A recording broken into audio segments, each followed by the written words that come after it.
evening, everyone. Yeah, as was said, I'm losing my virginity today, my stand-up comedy virginity, so you will all be gentle with me. Yeah, I came up here on the bus. That was a lovely experience.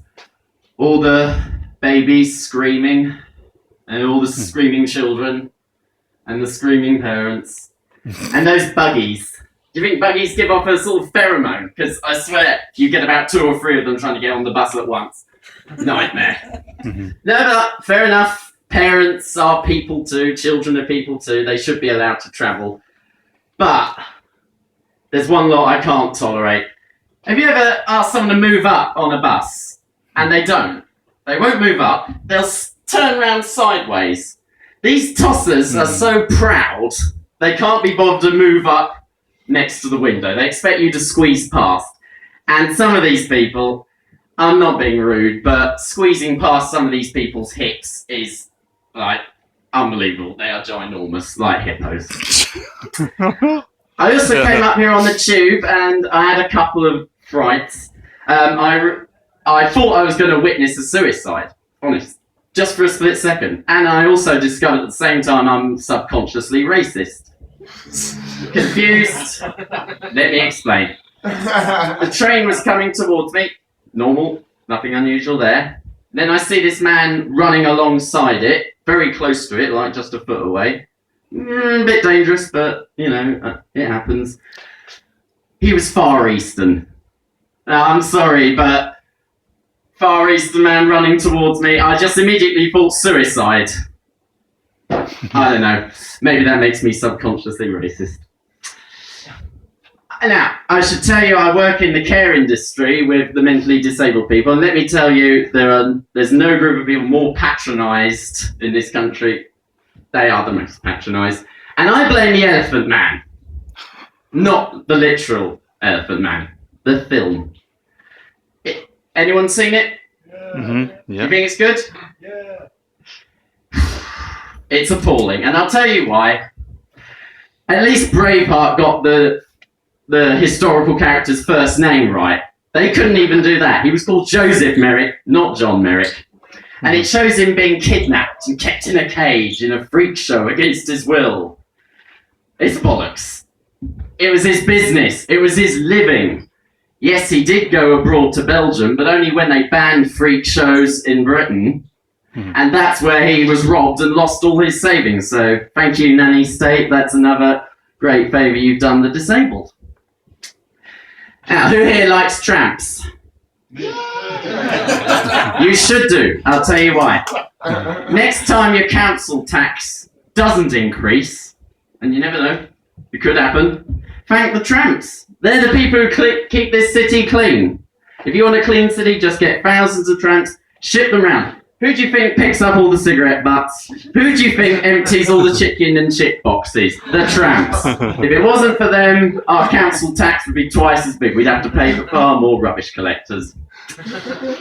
Okay, I've united the room. It's all nice and collegiate.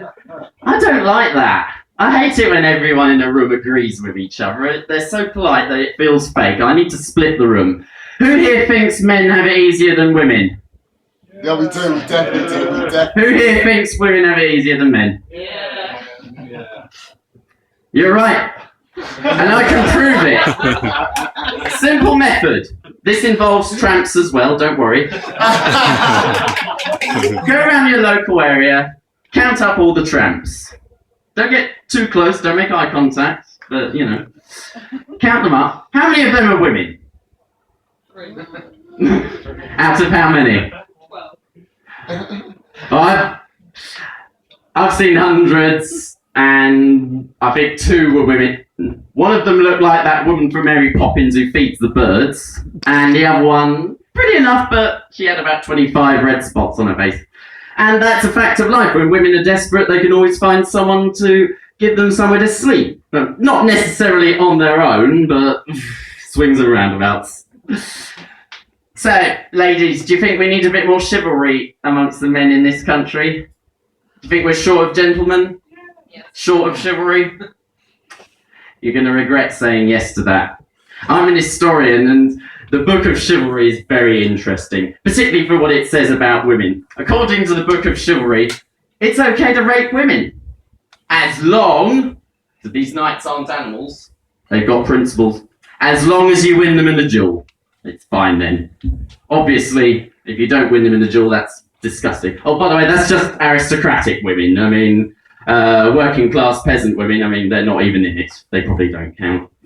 They were put beneath the deer. Sorry. One last... Sorry, I'm stuck. Oh yes, one last thing. I know a lot of men are frightened of being made obsolete by science. There have been a lot of feminists saying we don't need men anymore. We can freeze sperm, we can freeze eggs, in vitro fertilization. We've got tall ladders, we don't need men to reach for high shelves.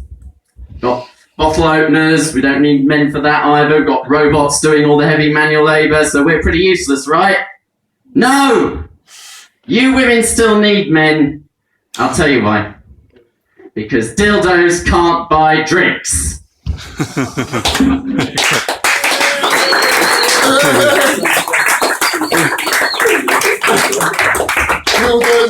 First time though, first time!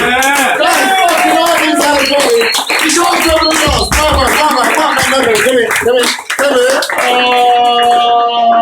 Oh, well done. So, let's come and get to know each other. I don't think I spoke to you guys earlier, did I? How did you guys know each other then? We are together. He was my best friend's ex-boyfriend. Whoa, yes!